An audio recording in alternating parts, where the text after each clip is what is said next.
2026 বিশ্বকাপের ফাইনালে স্পেনের মুখোমুখি হওয়ার আগে আর্জেন্টিনাকে নিয়ে উচ্ছ্বসিত প্রশংসা করেছেন ব্রাজিলের কিংবদন্তি ফুটবলার রোনালদিনহো।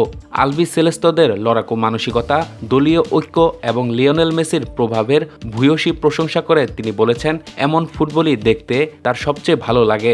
ব্রাজিলের সংবাদ মাধ্যমকে দেওয়া এক সাক্ষাৎকারে রোনালদিনহো বলেন, আর্জেন্টিনা এমনই একটি দল, এটাই সেই ধরনের ফুটবল যা দেখতে আমার সবচেয়ে ভালো লাগে। প্রতিটি ম্যাচে খেলোয়াড়দের যে নিবেদন ও লড়াই করার মানসিকতা দেখি তা সত্যিই দারুণ। তিনি আরও বলেন, আর্জেন্টিনা বরাবরই এমন, তাদের খেলায় থাকে অদম্য লড়াই আর হৃদয় উজাড় করে দেওয়ার মানসিকতা। এই পরিচিতিটা তাদের অনেক দিনের। আবারও তারা ঠিক একইভাবে ফাইনালে উঠেছে, আর তাদের দলে তো মেসি আছেই, তাই না বন্ধু? সে একাই দলের সমস্যা সমাধান করে দিতে পারে। শুধু আর্জেন্টিনার খেলার ধরন নয়, দলটির ঐক্য ও পারস্পরিক বোঝাপড়াও প্রশংসা করেছেন রোনালদিনহো। বিশেষ করে মেসিকে ঘিরে সতীর্থদের আত্মত্যাগের বিষয়টি তুলে ধরে তিনি বলেন, এই দলের সবচেয়ে বড় শক্তি হলো তাদের বিনয়।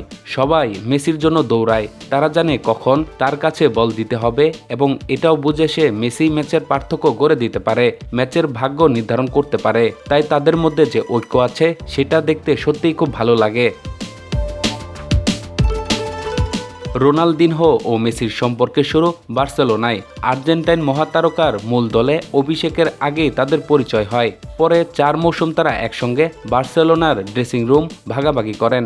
এই সময় তারা 5টি শিরোপা জেতেন, যার মধ্যে 2005-06 মৌসুমের উয়েফা চ্যাম্পিয়ন্স লিগও আছে। সেই সময়ে বন্ধুত্ব আজও অটুট রয়েছে। দুজনের মধ্যে এখনও গভীর শ্রদ্ধা ও আন্তরিক সম্পর্ক বজায় আছে। ফুটবল ইতিহাসের অন্যতম সেরা খেলোয়াড়ের এমন প্রশংসা সমর্থন নিয়ে এবার স্পেনের বিপক্ষে বিশ্বকাপে ফাইনালে মাঠে নামবে আর্জেন্টিনা। কাতার 2022-এর শিরোপা ধরে রাখার লক্ষ্য নিয়ে খেলবে লিওনেল স্কলোনির দল। জাতীয় দলের হয়ে এটি হবে লিওনেল মেসির 3য় বিশ্বকাপ ফাইনাল। ম্যাচটি অনুষ্ঠিত হবে রোববার স্থানীয় সময় বিকেল 4টায় যুক্তরাষ্ট্রের নিউ জার্সির মেডলাইফ স্টেডিয়ামে।